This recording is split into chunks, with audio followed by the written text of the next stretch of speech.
Okay, this is Joey O'Neill from Sound Systems Incorporated out of Myrtle Beach, and I'm going to give a brief description on how we've set up the new audio mixer at Freedom Tabernacle Church out here in Pleasant Hill, Hemingway area. The church had a 32-channel Crest console that had been in from the beginning, approximately 10 years or more, and the previous digital mixer had gone out due to age. So we decided to replace both components with the new Behringer X32 just because it has moving faders and total recall. So what I'm going to do is just give you a brief overview about how we've set everything up. Now, yes, I have my iPad sitting on a music stand in a rocking chair, so this may move or may fall a little bit. And I'm not sure if we can see the display, but I'm going to just tell you how everything is set up. Behringer is a great mixer. It sounds good out of the box. It's very warm and works relatively well. The most important thing to remember when you're dealing with a console like this is that the buttons and sliders become many things to many other things. For example, this is our navigation page over here. We have 1, 2, 3, 4 buttons. And if you've noticed, every time I push a button, faders move to a different position. It's actually a 32-channel mixer, but what happens is we have channels 1 through 16. If I push the top button here, the green button, this becomes channels 1 through 16, and they are currently labeled as pulpit. The rest of the stage inputs, channel 13 is Duval, 14 is piano, channel 16 is bass. So any adjustments that I do for channels 1 through 16, obviously I have to push this one button, and you probably can't see it in the video, but they're labeled. It says channel 5, channel 6, channel 7, channel 8, and I have named everything. This says Duval, this says piano, and this says bass guitar, this says pulpit. With that, if I move to the next button, now these channels become 17 through 32. Channel 17 is Stephen, channel 18 is drums, channel 19 is acoustic guitar, this says laptop, choir 1, 2, 3, and 4, and then we have wirelesses, red, yellow, blue, green, wireless 5, which I haven't found yet, and wireless 6, which I dedicated to be the pastor's microphone, and then I have music playing back. You might be able to see an LED light moving in these two channels, and you might also be able to see the mute switch on channels 31 and 32. I'm using a CD from the Hodge family over here for a little Southern Gospel, and if I unmute this, I'll fly away.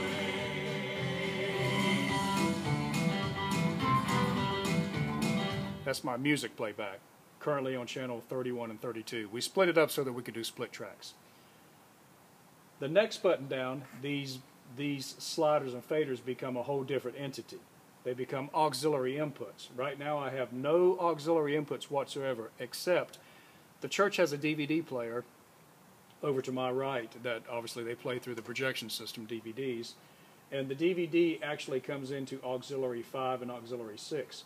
So if someone in the presentation side of the committee would show a DVD on the projection system, then it would be up to me to come over here and hit the third button down, which is it says auxiliaries, and then I would have control for labeled as DVD and DVD play.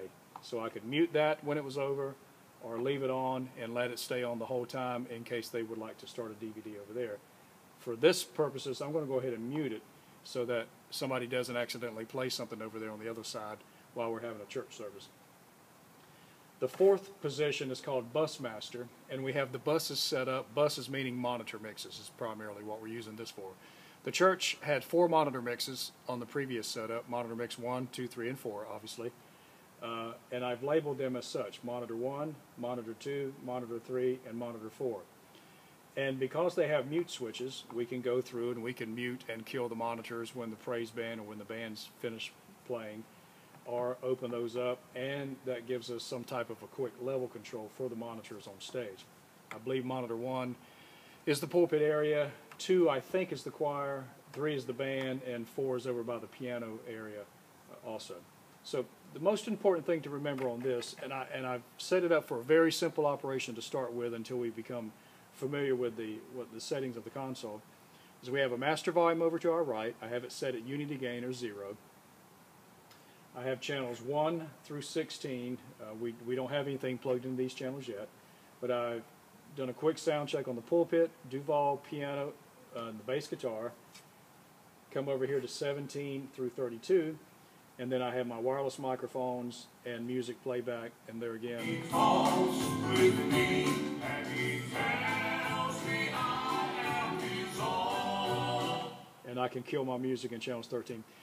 Now, the most important things that the sound system operator wants to do with this type of setup is he wants to know how to make quick adjustments. So what I'm going to do is I'm going to use this wireless microphone, which obviously because of the tape we're calling it wireless red. And if I look here on my channel, hey, 1, 2, check, testing, 2, 3, 4, 5, 6. This is my wireless red microphone. Now, I can mute the microphone. Yeah, obviously it goes away for mute purposes. Testing 1, 2. I can unmute it, and obviously we're live in the house system. Now, the nice thing about the Behringer is the screen, the way it's laid out. And I know we're not going to be able to see the screen in our video on this iPad, but this becomes very user-friendly because let's say that we want to make an adjustment on this microphone, the red microphone. Most important to remember about the Behringer mixer is when I have to hit the select button to go to whatever channel or whatever I would like to control. For example, again, wireless red, testing 1, 2, testing 1, 2. Now, any adjustments I'd like to make, I have to push the green select button. And now, because of that select button push, I can add phantom power, I can increase or decrease the gain of the microphone, the input of the microphone. I have a low cut filter. I have a compressor setting. Most importantly is I have an equalizer setting that I can turn on or off. I have monitor sends. The monitor sends are 1, 2, 3, and 4. And to access those, I push this button, which is 1 through 4, and then I can send this microphone to monitor 1, monitor 2, monitor 3, and monitor 4. And then I can assign these to the main outputs. The thing I like most about this mixer is that I can hit this little button that says View, and when I hit View, my screen takes over for what I'm looking for. For example, you may not be able to see it in the video, but I'm currently talking on the red microphone, channel 25. I have selected this channel, and now I can select low mids, highs, and high mids in my tone control. I also can select the view switch, and now my display becomes the curve or the EQ setting for this particular microphone.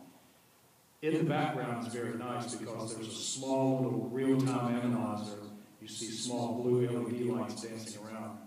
That comes in very handy, particularly for things such as choir microphones or anything that I'm having some type of a feedback or ringing and I'm not sure where it's at. Well, it would peak on this display and I can dial through and find out what my equalizer setting is and get rid of or add any type of setting.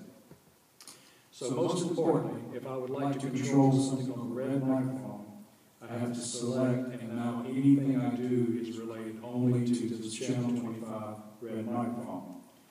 Therefore, if I wanted to take the yellow microphone, which is in channel 26, I would push 26, and then any setting that I do only applies to the yellow microphone in channel 26. The most important things you're going to want to be able to do is mute, turn things on and off, send instruments or vocals to the monitor mixes, which are monitors 1, 2, 3, 4, and I also have some subwoofers in the system, and they're operating off of another auxiliary 9. But in the beginning stages, and the things that still confuse me after putting quite a few of these in, is going back to the page where I need to be. So, for example, I can be on channels 1 through 16, but my music could be playing on channel 31 and 32. But I could be on channels 1 through 16. Well, my music's not here now. I have to make sure I hit the button that tells me 17 through 32, and I can mute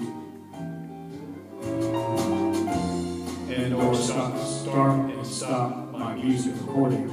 So it's very easy to get off the correct page and think that you're going to control your music when I'm doing nothing. But here,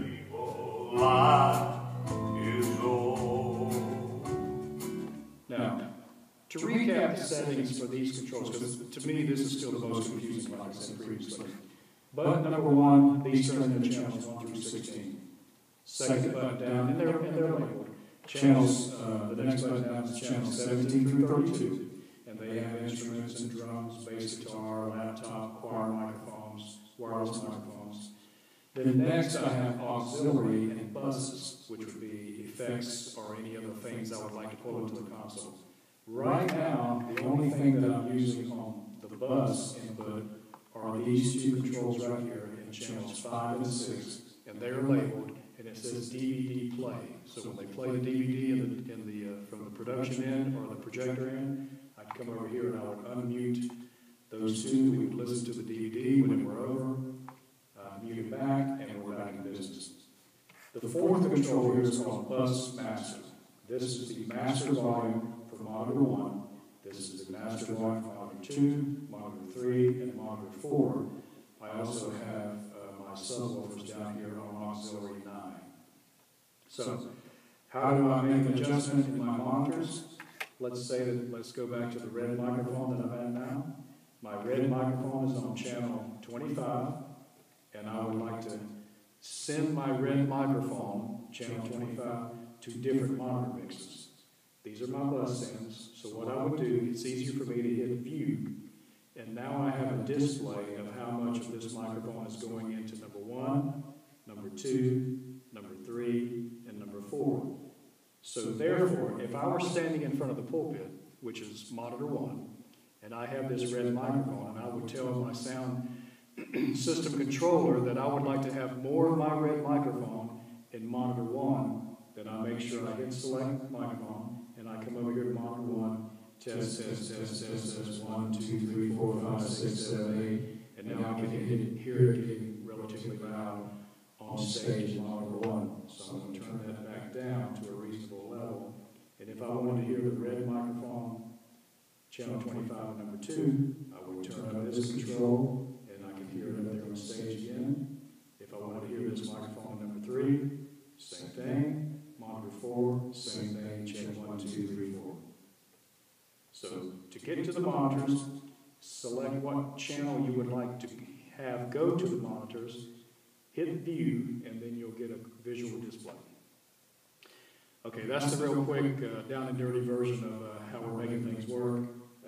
We're trying to keep this very short because we're also going to do some hands-on training, but I just wanted to get something in the system that would show how we have currently set up the mixer.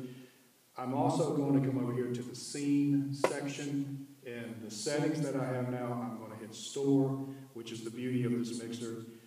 Another group could come in and we could totally wipe it out, and they could do anything they wanted to, and we could go back to our setting, which currently I have labeled as 00, and I'm calling it Freedom 1 2016. So we could, and I'm going to save these settings I have here, and it will recall, and the faders will move back to the same position. Okay, this is Joey O'Neill from Sound Systems Incorporated in Myrtle Beach, and that's how we have set up this particular mixer. Any questions, we can be reached at 843-602-5888.